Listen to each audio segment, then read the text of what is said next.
What if I told you that 1,200 years ago, the most advanced city on Earth was not in Europe? What if the greatest library ever built, the most advanced hospital ever constructed, and the most brilliant scientists and philosophers of the age were all gathered in a single city on the banks of the Tigris River? In this video, I'm going to take you inside ancient Baghdad at the absolute peak of its power in 800 AD. And what you are about to see will completely change the way you think about the history of human civilization. It is the year 800 AD. In Europe, the Dark Ages are at their deepest. Cities are small, dirty, and violent. Literacy is rare. Science is nearly forgotten.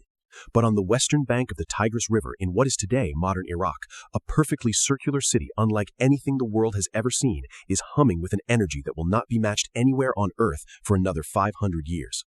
This is Madinat al-Salam, the city of peace, the city we know today as Baghdad.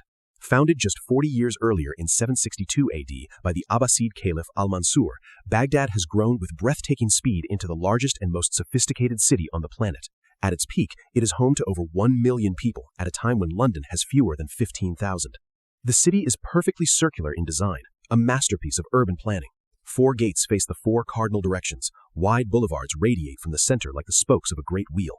At the very heart stands the magnificent palace of the Golden Gate, the Caliph's Palace, its great green dome visible from miles away across the flat Mesopotamian plain. But Baghdad's true power is not its walls or its army, it is its mind. At the heart of the city stands Beit al-Hikmah, the House of Wisdom, the greatest center of learning the medieval world has ever seen. Here, scholars from every corner of the known world, Arab, Persian, Greek, Indian, Jewish, Christian, work side by side, translating, debating, and advancing human knowledge. Mathematics, astronomy, medicine, philosophy, chemistry, geography.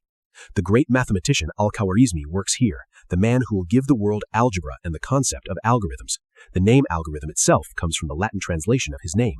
Physicians at Baghdad's hospitals are performing surgical procedures and diagnosing conditions that European medicine will not catch up with for another 600 years.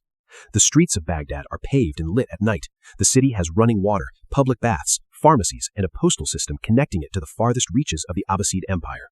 At the court of Caliph Harun al-Rashid, the same caliph immortalized in the stories of 1001 Nights, Baghdad reaches its absolute golden peak. Poets compose verses that will survive for 1,000 years. Musicians perform in magnificent palace halls. Astronomers map the stars with instruments of breathtaking precision. Diplomats arrive from Charlemagne's court in distant France, bearing gifts and seeking alliance with the most powerful ruler on earth. This is not a city living in the shadow of ancient greatness. This is a city creating it. Everything you were never taught in school about the history of human civilization, Baghdad knew it first. The mathematics you use every day, the medical knowledge that saves lives, the astronomical charts that guided explorers across oceans, Baghdad gave the world these gifts in 800 AD. This was the Golden Age. This was the city that once led the world. Ancient Baghdad, reconstructed so the world remembers.